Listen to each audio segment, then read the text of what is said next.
आदरणीय सभापति जी, हम एक विकसित भारत का सपना लेकर के चले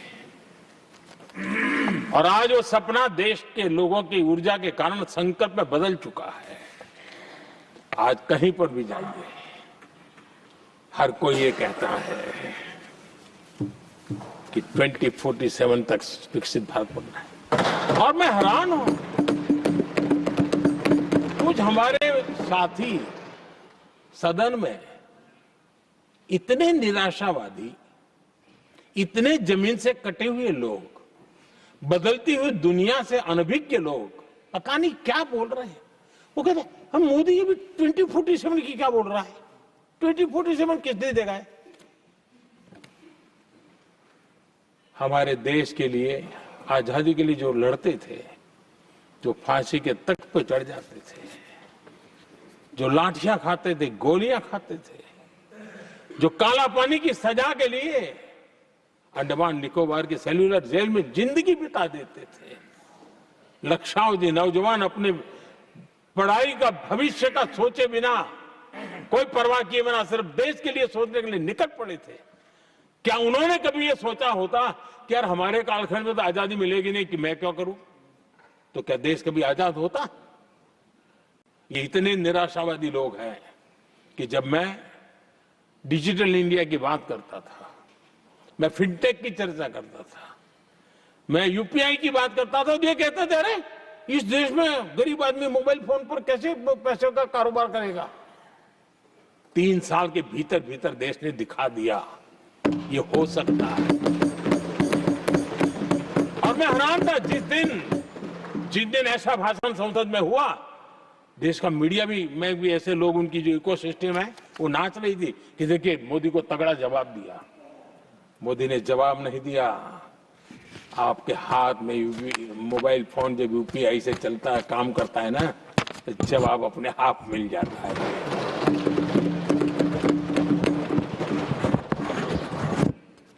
आदरणीय सभापति जी, कांग्रेस के समय एक व्यंग चला करता था और आमतौर पर कहा गया और सीरियस नेचर की चर्चा में भी आता था, हंसी मजाक में भी आता था। इंडिया मिस द बस, ये कॉमन वर्ड हो चुका भाई, मौका गंवा दिया, बाजी हाथ से चली गई। इंडिया मिस द बस, ये हमेशा होता था। आदरणीय सभापति जी, आज भारत कोई बस मिस नहीं कर रहा है, आज भारत काफिले का नेतृत्व कर रहा है।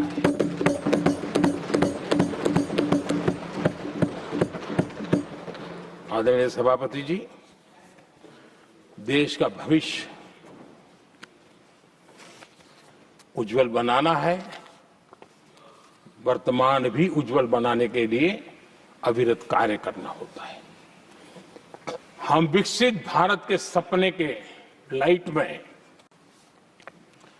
5 वर्ष की योजना बनाते हैं और हर वर्ष का बजट बनाते हैं और हम दिशा तय करके चलते हैं। हम, क्योंकि हमारे लिए अगला चुनावी लक्ष्य नहीं होता है, हमारा लक्ष्य है 2047 विकसित।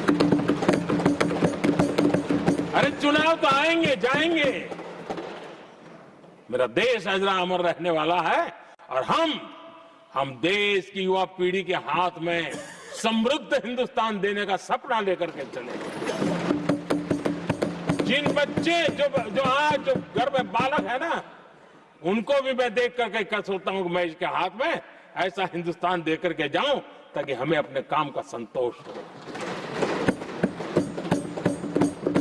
2047 क्यों, 2047 क्यों, ये बातें करते हैं। आदरणीय सभापति जी, आज जिस प्रकार से हम इनिशिएटिव लिए, चाहे स्पेस हो, साइंस हो, टेक्नोलॉजी हो, समंदर की गहराई हो, जल, थल, नभ, अंतरिक्ष, हर क्षेत्र में नए संकल्प, नई ऊर्जा, नए कदम और नई सिद्धियों को लेकर के देश आज आगे बढ़ रहा है। हम ग्रीन हाइड्रोजन पर काम कर रहे हैं, हम आने वाले युग को समझ पा रहे हैं। हम क्वांटम कंप्यूटिंग की बात कर रहे हैं, हम एआई मिशन को लेकर के चल रहे हैं और आज दुनिया मानने लगी है कि एआई मिशन भारत बहुत कुछ दुनिया को दे सकता है। ये विश्वास आज दुनिया में बना है। आज दुनिया में क्रिटिकल मिनरल रेयर अर्थ राजनीतिक हथियार बन गया है। हम उस पर फोकस कर रहे हैं ताकि कभी भारत को किसी के पास हाथ फैलाने की नौबत ना आ जाए। आदरणीय सभापति जी, ऐसे तो अनगिनत प्रोजेक्ट हैं जिसमें विदेश का इन्वेस्टमेंट आना ही आना है, क्योंकि अब हर किसी को अपना भविष्य भारत की भूमि में नजर आ रहा है। हर किसी को अपना भविष्य भारत के टैलेंट के भरोसे नजर आ रहा है। हर किसी को भविष्य भारत के उज्जवल भविष्य के साथ खुद के उज्जवल भविष्य को जोड़ करके दिखता है। और इसलिए दुनिया आज विकसित भारत की बात हम क्यों कर रहे हैं, जिनके दिमाग में नहीं पड़ता है, दुनिया को समझ आ रहा है कि भारत ने सही दिशा पकड़ी है। चलो अब चर्चा वहां चल रही है कि हम बस न चुक जाए। कल तक चर्चा चलती थी इंडिया बस मिस करता है। अब दुनिया को लगता है अब हम लेट न हो जाए, वहां आने की स्पर्धा चल रही है।